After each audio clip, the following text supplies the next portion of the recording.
삼성전자가 1분기 실적 발표를 했는데요. 영업이익이 9조 3천억에 나왔습니다. 어닝 서프라이즈. 매출도 서프라이즈, 영업이익도 서프라이즈. 매출은 역대 최고치에 가깝고 영업이익은 과거에 정말 빅사이클이었던 2018년 이후에 지금 뭐 이렇게 옛날에 여기서 한 단계 점프업하는 모습을 보이고 있거든요. 영업이익을 조금 더 분석해보면은 모바일이 잘해줬어요.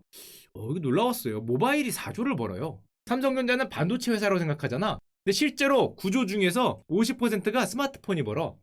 갤럭시가 이렇게 잘 팔리다. 갤럭시가 이렇게 잘 팔리는 거죠. 뭘 그렇게 자주 갈지? 하여튼 4.4조 원을 모바일이 벌어지고 반도체는 작년 대비해서는 부진했어요. 7,500억 정도 부진해서 한 3조 정도 벌었는데 3조 3천억. 그 텍사스에 있는 공장이 셧다운 됐잖아. 누노구글에 셧다운되고 낸드 플래시 가격도 작년에 하락했고 올해는 조금 회복 중이지만 또 신규 공장 투자도 있고 이래갖고 반도체는 조금 부진했는데 하여튼 어닝 서프라이즈. 야 좋아. 드디어 삼성 가는구나. 요즘에 그 시컬즈의 그 주식 얘기가 많이 안 올라온다고 여러분들이 이제 혼을 내는 댓글을 제가 많이 봤습니다. 무슨 뭐 철학에 관심이 있냐 뭐 이런 댓글도 봤고요. 무슨 뭐 툭 하면은 뭐 세상을 시뮬레이션이라는 둥 무슨 이런 얘기 올라오고 무슨 사회 문제 얘기 올라오고 뭐 미술품 얘기 올라오고 하다 이제 수학까지 하냐? 제가 이런 말을 들어서 시청자 비판을 빨리빨리 수용하는 편이라 지난번에 괜히 그 철학적인 시뮬레이션 얘기했다가 뭐 이런 얘기를 많이 들었는데 하여튼 삼성전자를 보면 야 삼성전자는 좀 이렇게 올라가줘야 신이 나서 뭐 얘기를 할 텐데 야 삼성전자 주가가 어닝 서프라이즈 아니지 이렇게 해서 이게 위로 깨냐 아래로 깨냐 뭐 이런 거 하고 있죠. 우리는 이제 원숭이 기억이 그리기 좋아하니까 이러고 있는 상황인데 그럼 저게 왜 저러냐. 물론 첫 번째 이유는 사실은 최근에 상승이 좀 가팔랐죠. 여러분들 그렇게 안 생각하시지만 5만원 6만원 하다가 8만원을 한번 뛰었으니까 사실은 뭐 이 정도는 기간 조정이라고 충분히 얘기할 수 있는 상황이지 않을까라는 생각을 하고 또 뭐 이제는 없어졌지만 일회성 손실도 있었죠. 한 4천억 정도. 저 미국 텍사스에 공장 날아간 거 그것 때문에 스마트폰도 많이 못 만들고 반도체가 공급 부족한 게 삼성전자에는 반도체 만들 회사니까 유리하다고 생각할지 모르겠지만 이 회사는 스마트폰이 영업이익의 50%잖아요. 핸드폰이나 이런 어떤 TV 만드는데 반도체 공급 부족 현상이 영향을 미쳤다. 뭐 이런 내용이 나오고 있는데 그건 다 이제 지나간 내용이고 미래를 보면은 레포트들이 삼성전자 레포트든 전부 이래요. 슈퍼호황 디램 가격 한 달 만에 27% 올랐다. 2분기 반도체 영업이익 예상이 얼마입니까? 6조 예상한다. 1분기에 3조였거든요. 더블 예상하는 거죠 2분기에 반도체만. 물론 스마트폰은 좀 덜 팔린다고 하지만 야 그러고 요즘 나오는 레포트들 보면 형들 영업이익 미쳤어요 뭐 이런 레포트들 많이 나오거든요. 예상치가 여기 예상치입니다. 까만 것들이 2021년 예상치인데 역대 최고로 돈을 많이 벌 수도 있다. 레포트 줄줄이 나오고 시장도 다 알잖아. 저걸 다 모르진 않을 거 아니에요.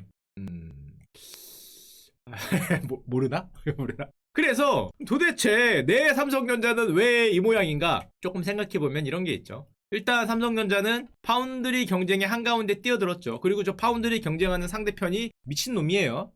동네 미친놈이 들어와서 저기서 지금 30조를 투자하겠다. 설비 투자. 그리고 석 달 만에 다시 발표했습니다. 20억 달러 더 2조 더 넣겠다. 왜냐? 1분기에 돈을 조금 더 벌었다. 뭐 이런 회사가 다 있어? 1분기에 돈 좀 더 벌었다고 그 번 거를 그대로 여기다 올렸어요. 설비 투자에. 다시 한번 발표하고 있는데 게다가 TSMC만 그러냐?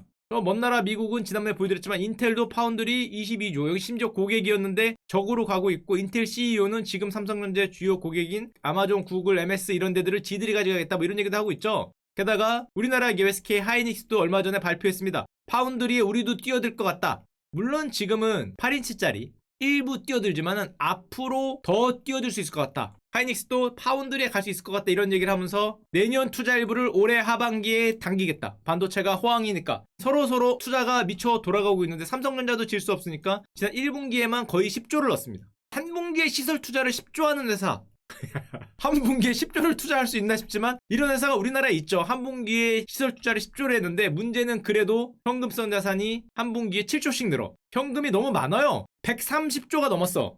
현금이 130조가 넘게 들고 있어요. 삼성전자가. 채권이나 단기성 뭐 이런 상품까지 다 합쳐서. 이게 이렇게 현금이 올라가면 문제는 회사의 ROE가 떨어집니다. 당연하겠죠. ROE라는 게 들고 있는 자본 대비한 수익률이니까 수익률이 떨어지죠. 여기가 점점 분모가 늘어나니까 세금만 많이 내고. 그리고 요즘에 이런 얘기를 하죠. 삼성전자가 이번에 역대급 투자 계획이 나올 거다. 심지어 애널리스트들은 이런 얘기를 합니다. 100조 원이 넘는 투자 계획. 아까 전에 얼마라고 TSMC가 30조죠? 30조. 애들 장난이다. 100조 간다. 야 정말? 왜 100조냐? 삼성전자 평택에 만드는 공장에 일단 50조 예상한답니다. 제 얘기가 아니죠. 애널리스트 형들이 얘기하는 거예요. 일단 50조 발표 가능하다. 막 뱉는 거죠. 그 다음에 미국 공장 20조. 콜. 그럼 둘이 합치면 그래봐야 70조잖아. 나머지는 뭔데?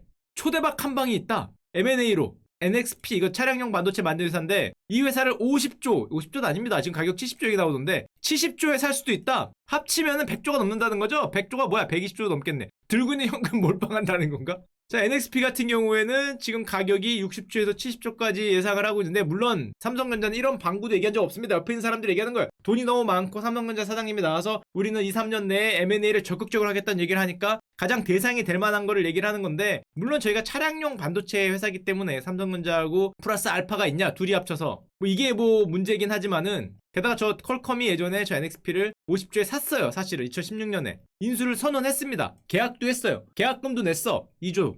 근데 문제는 저때 미국하고 중국하고 트럼프가 싸우니까 중국 정부가 승인을 안 했어요. 계약을 했는데. 그래서 퀄컴이 2조가 날라갔습니다. 싫어합니다.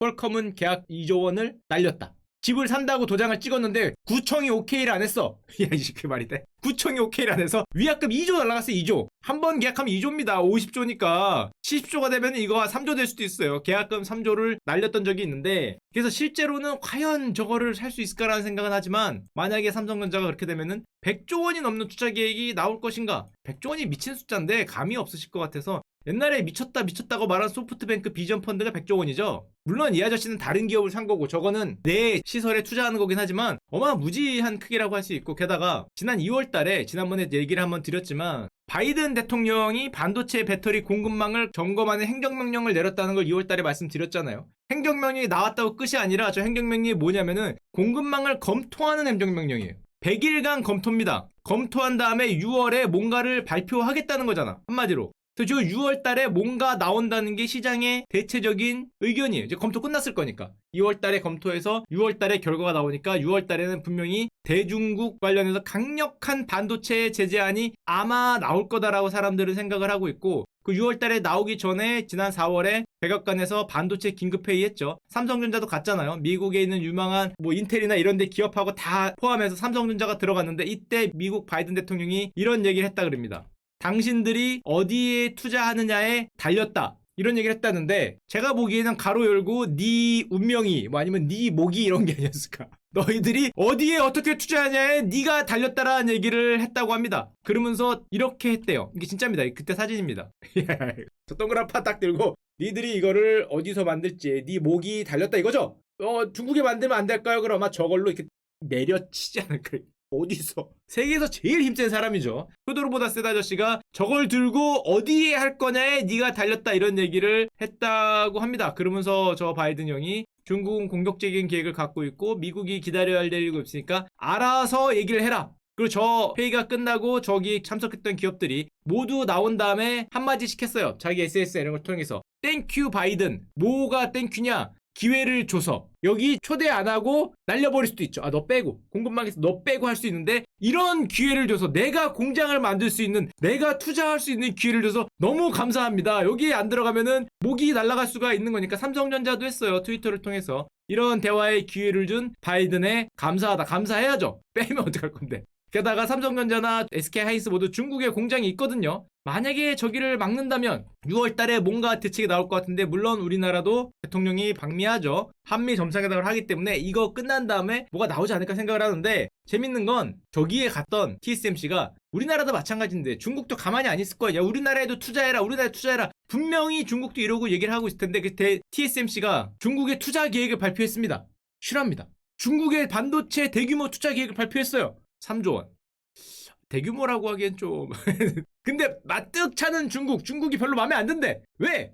일단 3조 30조도 아니고 3조에 일단 좀 삔또가 상한 데다가 뭐를 발표했냐, 28나노짜리 차량용 반도체 공급 라인. 그러니까 한마디로 우리 현대차로 치면은 전기차 라인은 미국에 만들고 기존의 가솔린차 라인은 중국에서 만들라는 거지. 야, 28 이거 차량용 반도체 이거 뭐씨 이거를 한다 그러니까 미국에는 뭐 만드는데, 미국 공장에서는 첨단 미세 공정 5나노짜리 비메모리 반도체 5나노 뭐 이런 거 만드는 거 저기서 하고, 여기 우리 와서는 그런 거 한다 뭐 그래갖고 중국에서는 지금 이런 얘기를 한답니다. 에이, 저럴 바에는 TSMC의 공장 확장 투자 계획을 중지시켜라. 어디서 니들이 그 대도 않는 거 갖고 약을 파냐 뭐 이런 얘기를 한다고 합니다. 이런 얘기인데, 하여튼 자, 그래서 보면은 반도체 기업들이 이건 맞는 것 같아요. 반도체 수요가 폭발하고 있다. 반도체 가격이 오를 거다. 앞으로 반도체 영업이익이 좋을 거다. 근데 왜 주가도 그렇고 기업들이 뭔가 뜨뜻미지근하냐? 이런 생각을 가끔 합니다. 이런 생각을 하는 NCT 형들이 있죠. 세계의 각 나라가 모두가 다 반도체 공장을 원하거든요. 유럽도 그렇고 미국도 그렇고 중국도 그렇고 다 자기만의 반도체 공급 서플라이를 원하죠. 이 안에 공급 라인을 만들어. 우리나라도 마찬가지입니다. 한국 내에서 반도체 공급 체인을 만들어라. K 반도체 벨트 있습니다. 조금 이따 보여드릴게요. 한국도 한국 내에서 반도체 벨트를 만들어라. 자, 그리고 상호 무역을 막아. 못 가게. 그러면 어떻게 돼요? 원래는 한 곳에서 이만한 공장을 만들어서 가장 유리한 데서 이렇게 수출하면 되거든요.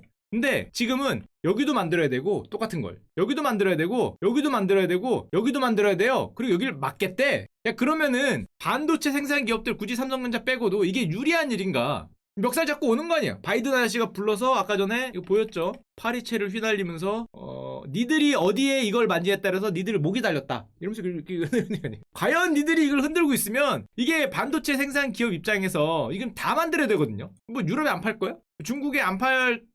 중국에도 팔아야 되니까 이게 과연 반도체 생산 기업 입장에서는 이게 유리한 일인가? 라는 걱정을 한다는 거죠. 대한민국도 K 반도체 벨트 전략이 있습니다. 외부 요인에 흔들리지 않는 자체 반도체 공급망 강화. 우리나라 내에서도 똑같이 반도체 공장들을 만들어서 반도체가 만들 수 있게 얘기를 한다는데 대부분의 기업들은 당연히 싫어하죠. 예를 들면 A 기업이 있는데 중국에서 수입하고 일본에서 수입하고 미국에서 수입해서 어디로 수출을 해요. 근데 이거를 미, 중, 1이라고 치면은 반도체 공급망이라는 게 이거를 전부 다 만약에 K 벨트라 그러면 여기도 한국으로 바꿔라. 여기도 한국으로 바꿔라. 여기도 한국으로 바꾸라는 거잖아요. 우리나라 내부로만 치면 공급처를 바꾸라는 건데 대부분의 기업들이 이렇게 했을 때 수익성이 더 높아지냐? 라는 얘기를 하는 거죠. 경제학적으로 봐도 당연히 수익성이 안 좋아지겠죠. 게다가 모든 데다 모든 공장을 다 만들어야 되니까 만약에 지금은 뭐 그래도 상관이 없는데 수요가 폭발하고 있으니까 저 수요가 폭발하는 것과 모두가 각자의 공장을 가지고 각자 모두 만드는 게 지금은 수요가 있어 상관없는데 수요가 완만해졌을 때 공장이 이렇게 돼버리면 그때는 다시 공급 과잉, 공장이 너무 많다라는 얘기를 할 거를 걱정을 하죠. 실제로 이렇게 만약에 만들었을 때 이렇게 무지막지하게 전왔을 때 나중에는 어떻게 될 건지 이렇게 걱정을 하는 사람들이 요즘 좀 생기는 것 같고 대신에 이건 있습니다. 반도체 장비 회사는 그딴 거 없죠.